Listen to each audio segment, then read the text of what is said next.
Hello friends, स्वागत है आप सभी का सी बिबिकल आर्ट्स क्लासेस में। दोस्तों, आज के इस वीडियो में नागरिक शास्त्र की बहुत ही मोस्ट इम्पॉर्टेंट चैप्टर को कवर करेंगे। चैप्टर का नाम है राष्ट्र निर्माण की चुनौतियां। यानी जब देश का निर्माण हो रहा था तो उस टाइम पे क्या क्या चुनौतियां आई थी उसको हमें समझना है। आप यहाँ पे बुक का नाम दे सकते हैं स्वतंत्र भारत में राजनीति। यानी जब देश आज़ाद हुआ तो उस टाइम पे किस प्रकार से राजनीति होती थी उसके बारे में समझना है। आप सभी जानते हैं जब भारत आज़ाद हुआ तो बंटवारे के साथ आज़ाद हुआ। एक तरफ बना पाकिस्तान, एक तरफ बना हिंदुस्तान। तो कहने का तात्पर्य ये है दोस्तों यहाँ पे कि भारत की आज़ादी हुई पार्टीशन के साथ हुआ, बंटवारे के साथ हुआ। उस टाइम पे बहुत सारे रजवाड़े शासन थे जिनको जो है विलय करना था। अब वो अपनी स्वेच्छा के अनुसार चाहे पाकिस्तान में जाना चाहते थे चाहे भारत में जाना चाहते थे। उस टाइम पे जो है उनके ऊपर डिपेंड था कि वो किस तरफ जाना चाहते थे। बहुत सारी समस्याएं आई थी, उसी को हमें समझना है इस चैप्टर में। तो सबसे पहले कुछ इंपॉर्टेंट क्वेश्चन मैंने यहाँ पे नोट डाउन कर रखा है, इसको समझने की कोशिश करते हैं। सबसे पहला प्रश्न देखिए, सिक्किम के भारत में विलय होने पर संक्षिप्त टिप्पणी लिखिए। यानी जब देश आज़ाद हुआ 47 में तो सिक्किम जो है भारत का हिस्सा नहीं था, मतलब भारत में विलय नहीं हुआ था। अब यहाँ पे भारत जब आज़ाद हो गया तब उसके बाद सिक्किम का विलय हुआ। तो अब सवाल ये है कि सिक्किम विलय क्यों नहीं हुआ था, उसके पीछे क्या रीज़न था, फिर बाद में जब विलय हुआ तो कब हुआ, विलय का मतलब शामिल हुआ, तो हमें इस बात को समझना है। तो देखिए इसमें क्या लिख सकते हैं कि सिक्किम भारत में जब विलय हुआ तो उसके बारे में क्या टिप्पणी लिख सकते हैं। देखिए 26 अप्रैल 1975 को सिक्किम भारत में विलय हुआ। तो यहाँ पे एक बहुत ही इम्पोर्टेंट टॉपिक बन जाएगा, आपका प्रश्न बन जाएगा कि जो है सिक्किम भारत में कब विलय हुआ। तो 26 अप्रैल 1975 को विलय हुआ। अब यहाँ पे कुछ और डेट हैं, थोड़ा आपको कन्फ्यूजन होगा लेकिन समझने की कोशिश करेंगे। 16 मई 1975 को सिक्किम को भारत का 22वां राज्य का दर्जा मिला। देखिए विलय भारत में तो हो गया था 26 अप्रैल 1975 को, लेकिन 22वां जो राज्य बना, जो 22वां राज्य का दर्जा मिला, वो कब मिला? 26 मई 1975 को मिला। ठीक है, तो यहाँ पे ध्यान में रखेंगे दो डेट आपके सामने है। पहला कि भारत में शामिल तो हो गया था सिक्किम, लेकिन उसे राज्य का दर्जा नहीं मिला था। राज्य का दर्जा कब मिला? तब जवाब होगा 16 मई 1975 को। ठीक है, इस टाइम पे जो है बात करें तो देखिए 15 मई 1975 को, यहाँ पे डबल लिखा गया है गलती से। यहाँ पे जो है 25 मई 1975 को राष्ट्रपति फ़खरुद्दीन अली अहमद, यानी उस टाइम पे राष्ट्रपति जो थे वो थे फ़खरुद्दीन अली अहमद थे। इसके बाद यहाँ पे देख लीजिए इस बिल पर हस्ताक्षर किए थे। मतलब ये है कि यहाँ पे जो है फ़खरुद्दीन अली ने जो है साइन किया था और ये बिल पास हो गया था कि भारत में सिक्किम अब विलय होगा। ठीक है, कब पारित हुआ, तो मतलब कब साइन किया था उन्होंने? 15 मई 1975 को। ठीक है, 15 मई 1975 को शामिल किया था। इसके बाद जो है 16 मई 1975 को भारत को 22वां राज्य मिला, किसके रूप में? सिक्किम के रूप में। ये पूरी कहानी है। ठीक है, प्रधानमंत्री की बात करें उस टाइम पे श्रीमती इंदिरा गांधी जो थी प्रधानमंत्री थी और इन्होंने उत्तर पूर्वी राज्यों को देश में मिलाने का फैसला किया था। तो ये पूरी की पूरी कहानी है, आप इसे आसानी से समझ सकते हैं कि भारत में सिक्किम विलय क्या हुआ। तो आपको ध्यान में रखना है 2-3 पॉइंट। पहला ये है कि विलय हुआ था 26 अप्रैल 1975 को, लेकिन 16 मई 1975 को भारत को 22वां राज्य मिला सिक्किम के रूप में। ठीक है, और राष्ट्रपति फ़खरुद्दीन अली अहमद जो है जो साइन किए थे वो 15 मई 1975 को साइन किए थे। उस टाइम पे प्रधानमंत्री कौन थे? श्रीमती इंदिरा गांधी प्रधानमंत्री थे। ठीक है, इन्होंने ही पूरे जो उत्तर पूर्व के राज्य थे इनको शामिल करने का प्लान बनाया था। अगर मैं आपको थोड़ा सा इमेजिन कराऊँ तो आप इस प्रकार से आप दे सकते हैं भारत का जो सिचुएशन है कुछ इस प्रकार से, यहाँ पे आप इस प्रकार से देख सकते हैं। तो जो आप ये वाला पॉइंट देख रहे हैं आप सभी देखे होंगे, ये है भारत का सिक्किम। ठीक है, तो इस सिक्किम को जो है इस प्रकार से भारत में मिलाया गया।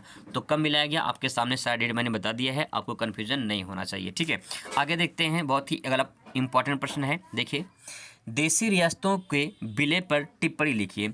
देसी रियासत का मतलब वही जो रजवाड़े शासन थे। भारत में अलग अलग जगह पे छोटे छोटे देसी रियासतें थी, कुछ बड़ी बड़ी रियासतें थी, रजवाड़े शासन हुआ करते थे। ठीक है, तो वही देसी रियासतों को विलय पर टिप्पणी लिखना है। तो देखिए अथवा करके इसी सवाल को पूछा गया है कि भारत के एकीकरण में सरदार वल्लभ भाई पटेल की भूमिका का संक्षेप में उल्लेख कीजिए।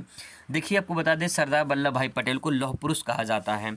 ठीक है। लौह पुरुष क्यों कहा जाता है? क्योंकि भारत को एकता मतलब एक करने में इन्होंने अहम भूमिका निभाई थी। तो इसी के बारे में हमें टिप्पणी लिखनी है। तो क्या लिख सकते हैं आंसर में? देखिए ज़रा, सरदार पटेल का जन्म 31 अक्टूबर 1875 को हुआ था। 31 अक्टूबर 1875 को हुआ था।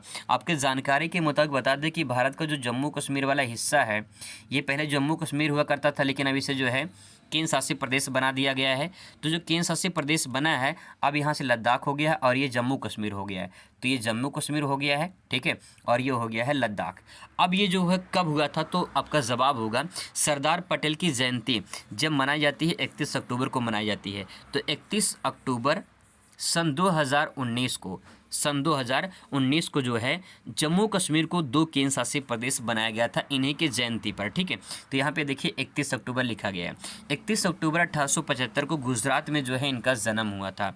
1931 में कांग्रेस के अध्यक्ष नियुक्त किए गए थे, ठीक है। 1931 में ये कांग्रेस के अध्यक्ष बना दिए गए। इसके बाद क्या हुआ? स्वतंत्र भारत की पहली सरकार में वह उप प्रधानमंत्री और गृह मंत्री भी थे। तो यहाँ से एक बढ़िया सा सवाल बन जाएगा कि भारत के पहले उप प्रधानमंत्री कौन थे? तो जवाब होगा सरदार पटेल थे, ठीक है। इसके बाद दोस्तों आपको यहाँ पे कुछ पॉइंट और लिखना है। सरदार पटेल लगभग 562 देशी रियासतों को भारत में मिलाकर भारत को एक सूत्र में बांधा था। भारत को मौजूदा स्वरूप दिया था, जिसमें जूनागढ़ को ज़बरदस्त प्रयासों के कारण भारत में विलय किया था। जो जूनागढ़ है ये गुजरात में पड़ता है। कुछ इस प्रकार से गुजरात का जो नक्शा आप देखेंगे तो आपको यहाँ पे दिखाई देगा, और जो जूनागढ़ है वो यहाँ पे दिखाई देगा, ठीक है। यहाँ पे जूनागढ़ है।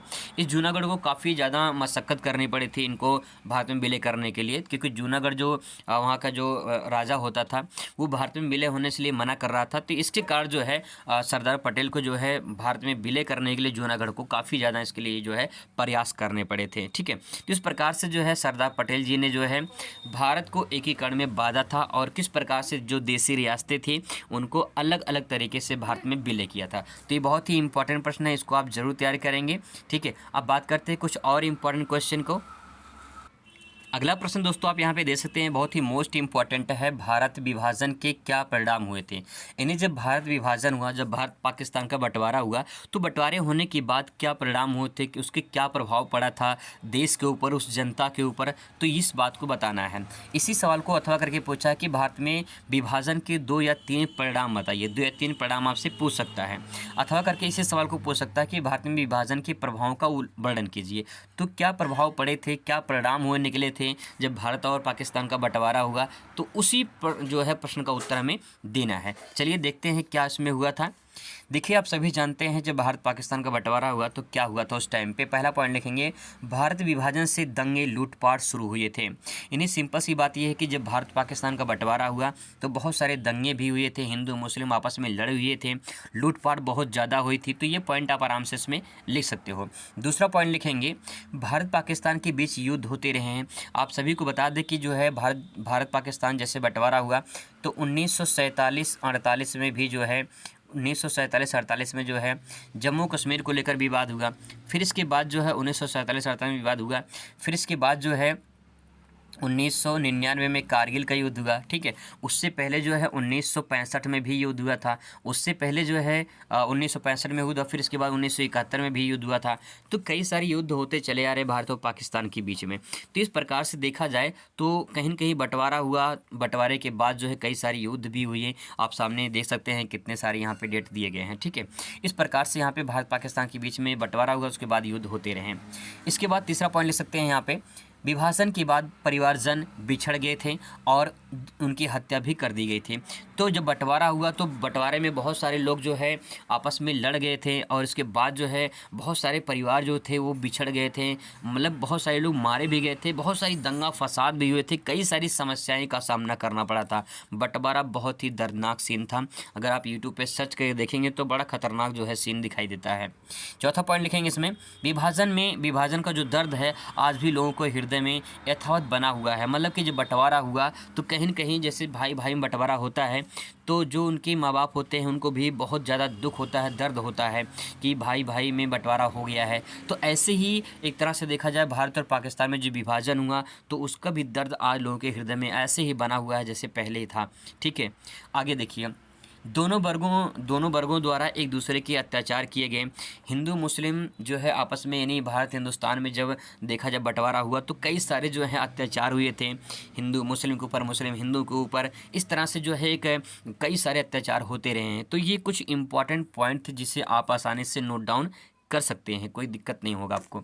इसके बाद दोस्तों अगला प्रश्न आता है, राज्य के पुनर्गठन आयोग का जो है गठन क्यों हुआ था, इसको बताना है। इन राज्य का जो पुनर्गठन आयोग था, ये इसका गठन क्यों किया गया था, इसकी स्थापना क्यों गई थी, इसके बारे में जवाब देना है आपको। इसी सवाल को अथवा करके पूछ सकता है, राज्य के पुनर्गठन आयोग के मुख्य क्या थे, मतलब जो गठन हुआ था आयोग का, उसका मुख्य उद्देश्य क्या था, उद्देश्य में बताना है। इसकी प्रमुख संस्तुति जो है, संस्तुतियाँ क्या थी। संस्तुतियाँ का मतलब होता है कि उसके कुछ प्रभाव, उसकी कुछ विशेषता, उसके कुछ महत्व, या फिर उसके कुछ जो प्रशंसाएं की गई थी, जो स्थापना हुई थी उसके बाद क्या प्रभाव पड़ा था, उसके बारे में बताना है। तो आंसर में क्या ले सकते हैं, देखिए आंसर में क्या लिख सकते हैं आप। केंद्र सरकार ने 1953 में भाषा के आधार पर राज्यों के पुनर्गठन के लिए एक आयोग बनाया गया। इन्हीं दोस्तों को बता दें कि भारत सरकार ने क्या किया, 1953 में एक जो है कमेटी बनाई, एक जो है आयोग बनाया गया। उसमें जो है एक निर्णय लिया गया, जितने सारे राज्य हैं वो भाषा के आधार पर डिवाइड होंगे। जैसे जिनकी भाषा होगी, जैसे पंजाबी, मराठी, तेलुगु, तमिल, मलयालम, इस प्रकार से जो है उनको राज्य के अनुसार बांट दिया जाएगा। इस रिपोर्ट के आधार पर सन 1956 में राज्य पुनर्गठन का अधिनियम पारित हुआ। तो आपसे दो सब पॉइंट है यहाँ पे। पहला पॉइंट ये है कि 1953 में एक आयोग बनाया गया था, ठीक है, एक कमेटी बनाई गई थी कि हमें क्या करना चाहिए। कब बनाया गया था, 1953 में। इसके बाद जब ये निर्णय लिया गया, कमेटी बन गई, तो उस टाइम के जो है लोगों ने क्या किया, 1956 में उसे पारित कर दिया, मतलब कानून बन गया कि अब राज्य पुनर्गठन का आयोग जो है वो तैयार हो चुका है, बन गया पूरी तरह से, अब राज्य का निर्माण होगा। उसके आधार पर नए नए राज्य बनते आ रहे हैं। अब देखिए, राज्य की पुनर्गठन आयोग की सिफारिशें क्या थी। सिफारिशें मतलब होता है कि इसमें क्या क्या नियम लागू किए गए थे। राज्यों का गठन भाषा के आधार पर किया जाए। तो यहाँ पे जो नियम लगाया गया, ये लगाया गया कि राज्यों का जो गठन होगा वो किसके आधार पर होगा, भाषा के आधार पर होगा। जैसे पंजाबी है, मराठी है, तेलुगु है, तमिल है, उड़िया है, सिंधी है, इस प्रकार से जो है उनको अलग प्रकार से बांटा जाएगा। दूसरा पॉइंट ले सकते हैं, भारत की एकता और सुरक्षा की व्यवस्था बनी रहनी चाहिए। अगर राज्य का पुनर्गठन करते हैं तो कोई विवाद नहीं होना चाहिए, पूरी तरह से सुरक्षा और भारत में एकता बनी रहनी चाहिए, ठीक है। आगे ले सकते हैं तीसरा पॉइंट, भाषा, संस्कृति और धार्मिक समानता को बनाए रखना। अगर किसी भी राज्य को हम बंटवारा करते हैं तो वहाँ की जो भी संस्कृति होगी, वहाँ की जो भाषा होगी, वहाँ का जो धर्म होगा, वो पूरी तरह से समान होना चाहिए, पूरी तरह से सुरक्षित और जो है उसकी एकता बनाए रखना चाहिए, ठीक है। इस प्रकार से बनाना है नियम। इसके बाद दोस्तों आप देख सकते हैं यहाँ पे, इस अधिनियम के आधार पर उस टाइम पे जब बंटवारा हुआ, मतलब बंटवारे के मतलब जब राज्य का निर्माण हुआ, तो उस टाइम पे 14 राज्य और 6 केंद्र शासित प्रदेश बनाए गए थे। वर्तमान में अगर आपको बता दें तो 28 स्टेट हैं और 8 यूनियन टेरिटरीज़ है। यूटी मतलब यूनियन टेरिटरीज़ है, मतलब 8 केंद्र शासित प्रदेश है और 28 राज्य हैं, ठीक है। अब दोस्तों इसके बाद जो ये इंपॉर्टेंट प्रश्न है, इसको आप ज़रूर देखें, मैं आपको अच्छे समझाऊंगा, बस थोड़ा सा समझने की ज़रूरत है। यहाँ पे सवाल आपसे पूछ सकता है कि स्वतंत्रता के बाद भारत के समक्ष क्या चुनौतियाँ थीं। जब देश आज़ाद हुआ, देश के बाद कई सारी चुनौतियाँ आई थी, उसको समझना है। अथवा करके इसी सवाल को पूछ सकता है कि अगस्त 1947 में नव स्वतंत्र भारत के सम्मुख कौन सी चुनौतियां थीं।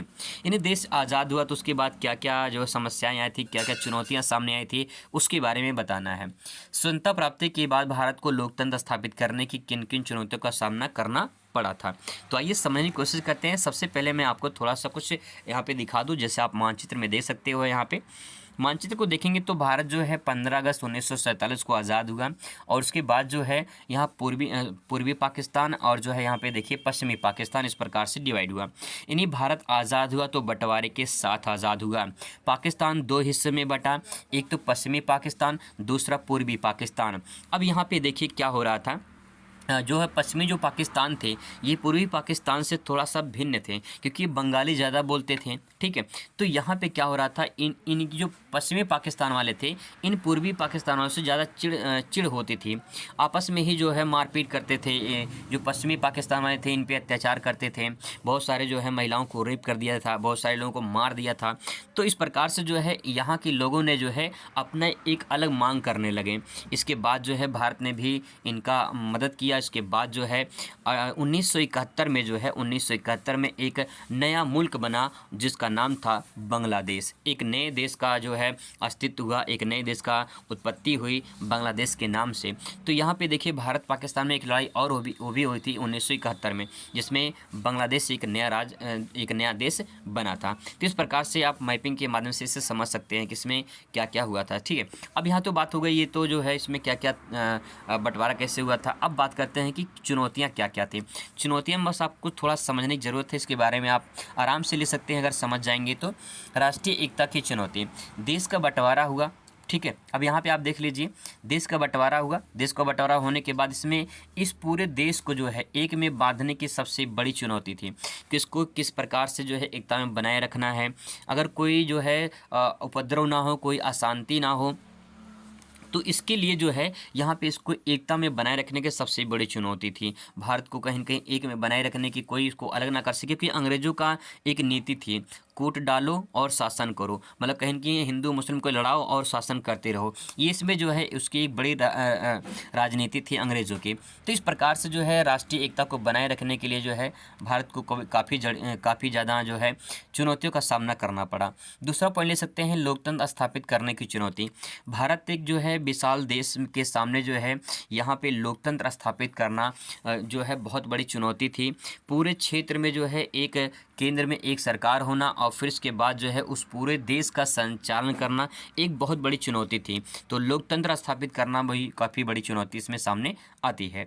इसके बाद यहाँ पे देखिए शांति बनाए रखने की चुनौती। मैंने अभी आपको बताया कि जो है हिंदू मुस्लिम सिख ईसाई और बहुत सारे लोग जो है जाति के लोग, धर्म के लोग, कई सारे जाति धर्म के लोग भारत में रहते हैं। तो यहाँ पे सबसे बड़ी चुनौती ये होती है कि शांति बनाए रखने की चुनौती, क्योंकि किसी कुछ धर्म है, किसी कुछ जाति है, किसी की कुछ जाति है, किसी कोई धर्म है, तो उन जातियों को, उन धर्मों को आपस में बनाए रखना और फिर उनमें शांति बनाए रखना, ये सबसे बड़ी चुनौती का सामना करना पड़ा था। इसके बाद संबंध बनाए रखने की चुनौती। संबंध बनाए रखने की चुनौती का मतलब ये होता है कि जैसे मान लीजिए देश है, ठीक है, अब इन देशों के दूसरे देश से जो कोई भी रिलेशन है उसको बनाए रखने के लिए काफ़ी ज़्यादा चुनौती का सामना करना पड़ा। क्योंकि हमेशा देखिए, अब मैंने आपको बताया था कि जो है 47-48 में भारत पाकिस्तान के युद्ध, फिर 65 में, फिर 71 में, फिर 99 में कई सारे युद्ध होते रहे। तो कहीं न कहीं उनको उनके रिलेशनशिप बनाए रखना ये काफ़ी बड़ी चुनौती थी और आगे भी चुनौतियाँ आती रही हैं। तो कहने का तात्पर्य ये है कि भारत की जो आज़ादी हुई, आज़ादी के बाद कई सारी चुनौतियों का सामना करना पड़ा था। तो आप इस डायग्राम के माध्यम से 2-2, 3-3 लाइन अगर लिखेंगे तो आपको अच्छे तरीके से जो है पूरा नंबर आपको मिल जाएगा। आई होप कि आपको जो जितने क्वेश्चन मैंने बताए आपको समझ में आया होगा। मिलते हैं नेक्स्ट वीडियो में। Thanks for watching.